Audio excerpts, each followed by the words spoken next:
Loh. Nah, makanya kan dibilang penduduk atau umat Nusantara ini kehilangan jati dirinya sebagai orang Nusantara.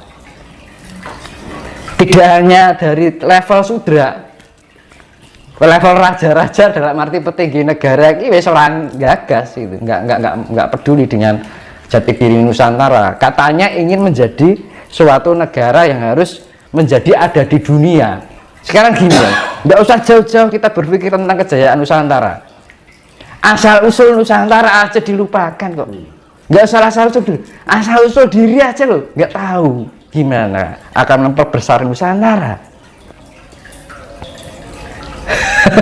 Kan sepele, nggak usah kita terlalu berpikir jauh. Karena apa? Kriteria Nusantara yang sebenarnya ketika manusianya itu mengenal jati dirinya, begitu juga mengenal jati diri Nusantara, berbagai budayanya dan kekayaan alamnya. Apa kita sudah membangun ini sudah cukup selesai? Enggak. Kan no. Iya kan? Pesan saya sih kita lebih eling lan waspada ya kan. Dibilang eling lan waspada itu kan eling karo pangucape ya kan. Eling dengan pikiran apa yang kita pikirkan, eling dengan apa yang kita rasakan ya kan. Kita harus menjadi pribadi yang mempunyai sifat-sifat Tuhan. Jadi harus sifat Tuhan itu include di dalam diri kita. Jadi segala kehidupan sehari-hari, dari perilaku kita, pola pikir kita, pola rasa kita, pola ucapan kita harus diarahkan pada hal yang sifatnya kasih kan gitu. Karena ini yang dibilang masa penyaringan, biar kita nanti terselamatkan dari yang namanya bencana besar. Bencana besar pasti akan terjadi gitu. Nah, untuk jadi jangan sampai kita posisinya itu tidak siap kan gitu loh. Jadi harus kita mempersiapkan diri kita sendiri sedini mungkin ya, kerep-kerep di atas jam 12 malam melek bengi kan gitu. Kalau kita ya saya bilang tadi hening ya kan, diam, merenung, kemudian hening. Nah, merenung itu apa? Diam itu kan di dalam sebuah ketenangan, di dalam keheningan gitu kan. Terus henung, kita merenungi, sering-sering kita komunikasi dengan diri kita sendiri. Nanti kalau kita sering-sering komunikasi dengan diri kita sendiri, membuat kita itu semakin mengerti, yang mengerti dengan kondisi kita, mengerti dengan perasaan kita, mengerti dengan apa yang kita pikirkan, mengerti perilaku kita ya kan. Akhirnya apa? Di dalam sifat mengerti itu akan menuntun diri kita di dalam kehidupan sehari-hari, biar kita menjadi lebih layak untuk dipantaskan di peradaban besok nanti. Karena peradaban besok itu ya namanya zaman kesucian, zaman kedamaian dan gitu. Suci kan dalam arti harus mempunyai sifat kasih mau. Kalau kita mau yang namanya kita olah spiritual, mau ajaran ini ajaran itu, kalau kita nggak bisa menerapkan kasih ya percuma. Karena Tuhan yaitu tadi kekuatan power dari alam semesta, bahkan dunia global semesta ini dari makro sampai mikro itu kuncinya adalah kasih gitu. Karena apa ya, itu tadi kembali kita harus mempunyai sifat pemelihara ya. Apa yang kita pelihara pikiran kita dengan baik, pelihara rasa kita dengan baik, pelihara perilaku kita. Kalau kita sudah memelihara itu, kita sama aja memelihara diri kita. Nah, ketika kita memelihara diri kita bagian dari istilahnya memelihara alam semesta ini, mewakili gitu kan, dari diri kita sendiri. Dan itu harus bisa, kalau ini semua terjadi secara global, dari semua orang yang di muka bumi ini mempunyai sifat seperti itu, maka akan tercipta kedamaian.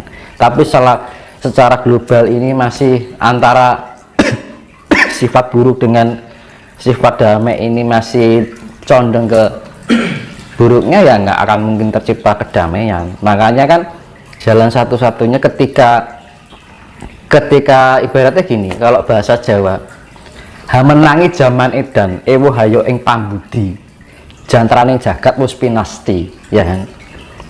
Berarti ya hamenangi zaman edan ya zaman gila ini kan gitu. Ewo hayo ing pambudi, kita akan berbuat baik aja serba ewo kan gitu kan. Serba canggung kita berbuat kebaikan aja, sesuatu hal yang aneh di dalam kehidupan kita. Kadang kita ngolah spiritual aja dikira orang gila kan gitu kan, ya kan? Kita melakukan pendekatan dengan alam dikira orang stres kan gitu loh, kan aneh gitu kan. Hamenangi zaman edan ewo hayo ing pambudi jantraning jagat wis pinasti kan gitu.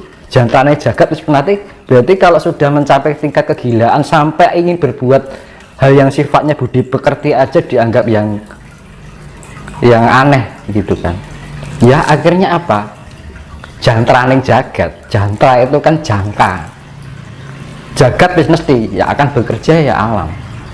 Itu tadi yang namanya global, yaitu tadi megatrust itu sifatnya pembersihan. Karena air samudra itu sifatnya neutron, jadi penetralisir. Terus ini Mas, terkait dengan konsep eling, bahwa jika kita mau selamat dari seleksi alam, dari bencana, kita harus eling. Apakah konsep eling itu yang dimaksud eling sama yang sang pencipta atau bagaimana? Nah, eling itu ya bagian terkecil ya, saya contohkan ya. Kita mandi bahwa kita merasakan bahwa yang mandiin kita air. Nah, itu termasuk eling, Mas. Kita minum nih, kita merasakan bahwa yang kita minum itu air dari Tuhan, itu eling, Mas, ya kan? Kita mau berbicara ini, kira-kira omongan saya itu menyakitkan buat orang lain ya, itu eling, ya kan? Perilaku kita kira-kira menyakiti, merugikan orang lain atau enggak, itu termasuk eling. Nah, eling itu ya eling karo pikirannya, rasanya, ucapannya, perilaku kita, ya kan? Kalau kita sudah eling dengan itu, maka itu bagian dari eling dengan Gusti ini. Apa sekarang gini, hal yang sepele yang seringkali kita lakukan sehari-hari, mandi, ya kan? Apa pernah kita ketika kita mandi merasakan eling? Kalau kita mandi dengan air kan nggak pernah kan, cuek aja kan, ya kan? Nah itu hal yang sepele itu. Makanya kalau mandi, ketika kita mandi diguyur dengan air, kita merasakan bahwa air itu mengguyuri tubuh kita, bahwa air itu dari alam, itu akan menambah energi loh.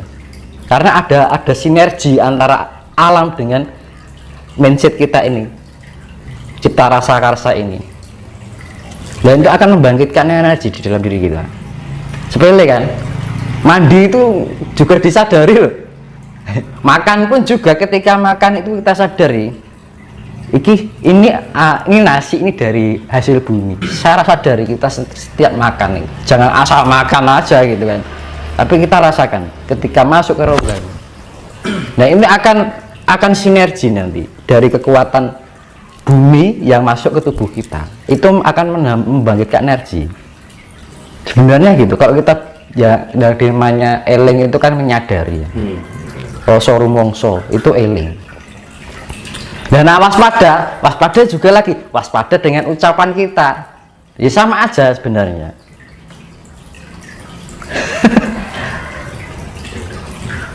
Nah gitu, karena apa? Ketika kita menyakiti orang lain itu sama aja melukai diri kita sendiri sebenarnya.